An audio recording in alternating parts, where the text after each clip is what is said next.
झांसी में रजिस्टर्ड 2 फर्जी फर्मों ने 1 करोड़ 60 लाख रुपए का लिया जीएसटी लाभ, जिससे अधिकारियों को हुआ शक। सत्यापन के लिए कंपनी के पते पर पहुंची एक टीम, जहां अली गोल खिड़की इलाके में मिला एक आम घर। जिस व्यक्ति के नाम पर फर्म थी रजिस्टर, उसे इसकी नहीं थी भनक तक। उसने बताया कि 2021 में उसके बिजली बिल का इस्तेमाल कर किया गया फर्जीवाड़ा। अब जीएसटी विभाग ने चोरों पर दर्ज करा दिया है मुकदमा। हमीरपुर जिले में देखने को मिला भीषण सड़क हादसा, जहां लालपुरा थाना क्षेत्र के उजनेड़ी गांव के पास नौगांव से लखनऊ जा रही परिवहन निगम की बस और सामने से आ रहे ट्रक की आमने सामने से हो गई जोरदार भिड़ंत। टक्कर इतनी जबरदस्त थी कि दोनों वाहनों की केबिन हो गए चकनाचूर। बस की उखड़ गई सीटें और अंदर बिखर गया खून ही खून। हादसे में बस व ट्रक चालक समेत 14 यात्री हो गए घायल, जिनमें चरखारी निवासी 40 वर्षीय मुन्ना की अस्पताल ले जाते समय हो गई मौत, जबकि 4 गंभीर घायलों को कानपुर के लिए किया गया है रेफर। अन्य घायलों का जिला अस्पताल में ही इलाज जारी। शव को पोस्टमार्टम के लिए भेजकर मामले की जांच में जुटी पुलिस। महोबा में 9 साल पहले हुई पिता की हत्या का बदला लेने के आरोप में पुलिस ने 4 लोगों को किया है गिरफ्तार, जिनमें 3 सगे भाई हैं शामिल। आरोपियों ने कथित तौर पर पिता के हत्यारे की उसी स्थान पर की हत्या, जहां उनके पिता को उतारा गया था मौत के घाट। पकड़े गए हत्यारोपियों के पास से पुलिस ने हत्या में इस्तेमाल किए गए हथियार भी कर लिया बरामद। न्यायालय में पेश कर कार्यवाही करते हुए सभी को भेजा गया जेल। झांसी में महिलाओं को सम्मान देने के साथ ही स्वावलंबी बनाने के लिए किए जा रहे हैं नए प्रयास। इसी कड़ी में शनिवार को पंडित दीनदयाल सभागार में नौकरी पेशा महिलाओं को किया गया सम्मानित। उन्हें मंच से सम्मानित करते हुए झांसी मंडल के कमिश्नर विमल कुमार दुबे ने कहा कि शासन की मंशा है कि आगे बढ़ने के साथ ही स्वावलंबी बने महिलाएं। इसी उद्देश्य के साथ महिलाओं का किया गया है सम्मान। दतिया में मानवता को शर्मसार कर देने वाला मामला आया सामने, जहां दुरसड़ा थाना क्षेत्र के एक गांव में कन्या भोज के निमंत्रण पर आई एक 10 वर्षीय मासूम बालिका के साथ मुंह बोले चाचा ने किया गलत काम। बालिका को बहला फुसलाकर नहर की पुलिया के पास ले गया आरोपी, जहां झाड़ियों में आरोपी ने दरिंदगी की वारदात को दे डाला अंजाम। 25 सितंबर की रात की यह घटना। शनिवार को पीड़िता की मां ने दुरसड़ा थाने पहुंचकर पुलिस में की शिकायत, जिस पर मामला दर्ज करते हुए आरोपी की तलाश में जुटी पुलिस। बांदा जिले से बड़ा कांड आया सामने, जहां नरेनी कोतवाली क्षेत्र के हडाहा गांव में बीती देर रात अज्ञात हमलावरों ने एक 50 वर्षीय व्यक्ति मंसूर खान की घर में घुसकर गोली मारकर कर दी हत्या, जिससे क्षेत्र में फैल गई सनसनी। सूचना मिलते ही तुरंत मौके पर पहुंची पुलिस, जहां मृतक के सीने में मिले 2 गोली के निशान, जिनमें आर पार हो गई थी गोली। प्रथम दृष्टया किसी परिचित द्वारा आक्रामक होकर ऐसी वारदात करने की जताई जा रही है आशंका। पुलिस ने शव को पोस्टमार्टम के लिए भेजकर मामले की जाँच की शुरू। बीती देर रात ललितपुर के ग्राम मैकुआ लहरन तिराहे पर महिला पुलिसकर्मियों और बदमाशों के बीच हुई मुठभेड़, जिसमें बदमाशों ने पुलिस पर कर दी फायरिंग। पुलिस ने जवाबी फायरिंग करते हुए एक बदमाश धर्मेंद्र के पैर में दे मारी गोली, जबकि दूसरे बदमाश शिवा ने कर दिया सरेंडर। पकड़े गए आरोपियों ने हाल ही में कस्बा नाराहट में एक व्यापारी को कट्टा दिखाकर जान से मारने की दी थी धमकी और बाइक पर बैठाकर अपहरण का भी किया था प्रयास।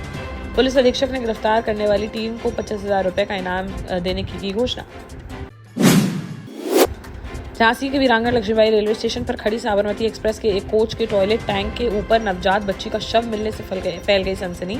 सूचना पर पहुंची जीआरपी को टॉयलेट की गंदगी में सना हुआ मिला बच्ची का शव, जिस पर यात्रियों से की गई पूछताछ, लेकिन किसी को भी बच्ची के बारे में नहीं थी कोई जानकारी। शव को कब्जे में लेकर आरोपी मां की तलाश में जुटी पुलिस। झांसी के मऊरानीपुर में एक युवती का देखने को मिला हाई वोल्टेज ड्रामा। मऊरानीपुर कोतवाली थाना क्षेत्र में चोरी के शक में युवती ने एक युवक की कर दी पिटाई, साथ ही दुकान में घुसकर की उठापटक। मौके पर मौजूद लोगों ने बीच बचाव कर किसी तरह मामला कराया शांत। वहीं इस मारपीट का वीडियो सोशल मीडिया पर हो रहा है वायरल, जिसको संज्ञान में लेते हुए पुलिस ने मामले की जांच की शुरू। जालौन के कौच ब्लॉक स्थित श्री सदगुरु धाम इंटर कॉलेज में मिशन शक्ति 5.0 के तहत इंटरमीडिएट की छात्रा राखी समाधिया को 1 दिन का बनाया गया प्रधानाचार्य। शनिवार दोपहर करीब 1 बजे उन्होंने संभाला पदभार और विद्यालय के कार्यालय का किया निरीक्षण। 1 दिन की प्रधानाचार्य के रूप में राखी की उपस्थिति पंजिका का किया अवलोकन और दिए आवश्यक दिशा निर्देश। निरीक्षण के दौरान सभी कर्मचारी पाए गए उपस्थित और वह कार्यालय के कामकाज से दिखी संतुष्ट। राखी ने इस अवसर पर कहा कि प्रधानाचार्य की कुर्सी पर बैठकर उन्हें मिला एक नया अनुभव।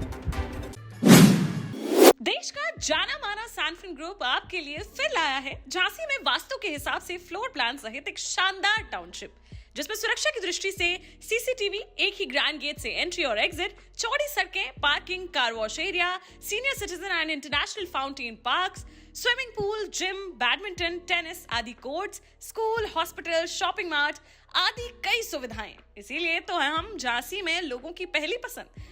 12 साल पहले अपने स्टार्टअप के साथ ही योग्य नेतृत्व, अनुभवी टीम और सक्षम सेंट्रलाइज और उत्तरदायी प्रबंधन के बल पर सबको घर गुणवत्ता के साथ समय पर घर की योजना के तहत सैनफिन समूह ने बहुत ही कम समय में 1500 से ज्यादा यूनिट्स को दिया है कब्जा।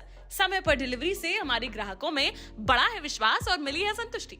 सैनफ्रन समूह ने बहुत कम समय में सैनफ्रन Ashok City, Green Homes Residency, Green Homes City, सैनफ्रन Ashok Valley, Delhi Public School, सैनफ्रन शाखा, केन सैनफ्रन अस्पताल सहित कई अन्य परियोजनाओं के साथ नई झांसी के निर्माण में स्थापित किया है एक बड़ा मुकाम। तो आप भी आज ही आइए अपने परिवार के साथ और कीजिए अपने सपने साकार। दमोह के पटेरा थाना क्षेत्र अंतर्गत शिकारपुरा गांव में शनिवार दोपहर करीब 2 बजे दमोह पटेरा मार्ग हरपालपुरा तिराहे पर किया गया प्रदर्शन।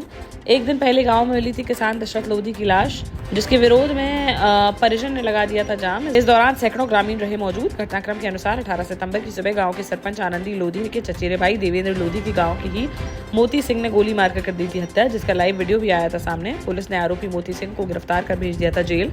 अब 9 दिन बाद बीती शाम मृतक देवेंद्र के बड़े भाई दशरथ लोधी का खेत में पड़ा मिला शव, जिससे आक्रोशित परिजनों ने कर दिया चक्का जाम। पुलिस ने किसी तरह समझा बुझाकर मामला कराया शांत, तब जाकर खोल सका जाम। झांसी में एक महिला ने गुलाबी गैंग से अपने पति की करा दी पिटाई। आरोप है कि पत्नी का एक युवक से है अफेयर, जिसके चलते दोनों रहते हैं अलग अलग। वो बच्चों को लेने 6 महिला और 2 पुरुषों को लेकर पहुंची घर। यहाँ खुद घर के बाहर छिप गई महिला। इस दौरान महिलाओं ने बजाई डोरबेल तो पति ने नहीं खोला गेट। बाद में महिलाओं ने कोई बहाना बनाकर खुलवाया गेट, तो गेट खोलते ही महिलाओं ने उस पर बोल दिया हमला। फिर महिलाएं गेट खोलकर घुस गई अंदर और आरोप है कि करीब 15 मिनट तक पति की गई पिटाई। इस दौरान महिलाएं उसका मोबाइल चोरी करके भी हो गई फरार। पूरी घटना कैमरे में हुई कैद, जिसका वीडियो सोशल मीडिया पर हो रहा है वायरल। कोतवाली थाना क्षेत्र के पंचवटी कॉलोनी की यह घटना। पति ने घटना को लेकर पत्नी, उसके प्रेमी समेत अन्य लोगों पर दर्ज कराया केस। मामले की जांच में जुटी पुलिस। टीकमगढ़ में एबीवीपी कार्यकर्ताओं पर हुए लाठीचार्ज के मामले की जांच हो गई है शुरू। जहां छतरपुर रेंज के डीआईजी विजय खत्री शनिवार को पहुंचे टीकमगढ़ और जांच प्रक्रिया की शुरू। डीआईजी खत्री ने सर्किट हाउस में भाजपा जिलाध्यक्ष सरोज राजपूत, सांसद प्रतिनिधि अनुराग वर्मा और एबीवीपी कार्यकर्ताओं के दर्ज किए बयान। उन्होंने घटना के संबंध में एक प्रेस कॉन्फ्रेंस भी की आयोजित। डीआईजी खत्री, एबीवीपी कार्यकर्ताओं और संबंधित पुलिस अधिकारियों दोनों के बयान लेने के बाद आईजी सागर को सौंपेंगे अपनी जांच रिपोर्ट। बुंदेलखंड एक्सप्रेसवे पर शनिवार दोपहर एक सड़क हादसे में मां बेटे की हो गई मौत। जहां हमीरपुर जिले के राठ क्षेत्र में जरिया थाना क्षेत्र अंतर्गत उमरिया गांव के पास अनियंत्रित होकर डिवाइडर से टकरा गई एक तेज रफ्तार स्कॉर्पियो कार। मृतकों की छत्तीसगढ़ के कोरबा निवासी 32 वर्षीय तलविंदर सिंह बाजवा और उनकी 57 वर्षीय मां रूपरानी बाजवा के रूप में हुई पहचान। चित्रकूट में पंजाब के गुरदासपुर स्थित अपने घर जा रहे थे वह, तभी हमीरपुर में हो गया यह हादसा। पुलिस ने शवों को पोस्टमार्टम के लिए भेजकर मामले की जांच की शुरू। टीकमगढ़ में शादी के नाम पर एक युवक से 1,80,000 रुपए की ठगी का मामला आया सामने। जहां मंदिर में शादी के 1 सप्ताह बाद ही दुल्हन हो गई फरार। पीड़ित युवक मनीष जैन ने शनिवार को कोतवाली और एसपी कार्यालय में दर्ज कराई शिकायत। शहर के पपोरा चौराहा निवासी मनीष जैन ने अपनी शिकायत में बताया कि टीकमगढ़ के ही परिचित दोस्तों ने उसे शादी कराने का दिया लालच, जिन्होंने उड़ीसा निवासी युवती से कराई मुलाकात और 1,80,000 रुपए लेकर यह रिश्ता हुआ तय। 1 सप्ताह पहले ही कुंडेश्वर मंदिर में दोनों की कराई गई जयमाला और कोर्ट मैरिज के लिए भी किया गया था आवेदन, लेकिन शादी के 1 सप्ताह बाद ही नवविवाहिता पत्नी मौका पाकर घर से हो गई फरार। पीड़ित ने आरोपी दुल्हन व ठगी करने वाले लोगों के खिलाफ कार्रवाई कर उनके पैसे वापस दिलाने की उठाई मांग। झांसी में नवरात्र के पावन अवसर पर नगर में देखने को मिल रहा है धार्मिक आस्था व उत्साह का अनूठा संगम। जहाँ पुल वाली माता सदर बाजार कैंट पालीछा आवासीय परिसर का 36वां गौरवशाली भव्य आयोजन में रामलीला एवं दुर्गा पूजा तथा नवयुवक दुर्गा समिति 48 चेंबर इन तीनों प्रमुख स्थानों पर भव्य आयोजन हुए संपन्न। इन तीनों आयोजनों में संघर्ष सेवा समिति के संस्थापक डॉक्टर संदीप सरावगी ने मुख्य अतिथि के रूप में पहुंचकर मां दुर्गा की आरती और उपस्थित श्रद्धालुओं को सामाजिक एकता, समरसता व धार्मिक सौहार्द का दिया संदेश। इस अवसर पर डॉक्टर संदीप ने कहा कि हमें मां दुर्गा से लेनी चाहिए यही प्रेरणा कि समाज में धर्म, संस्कार और सेवा की बनी रहे भावना।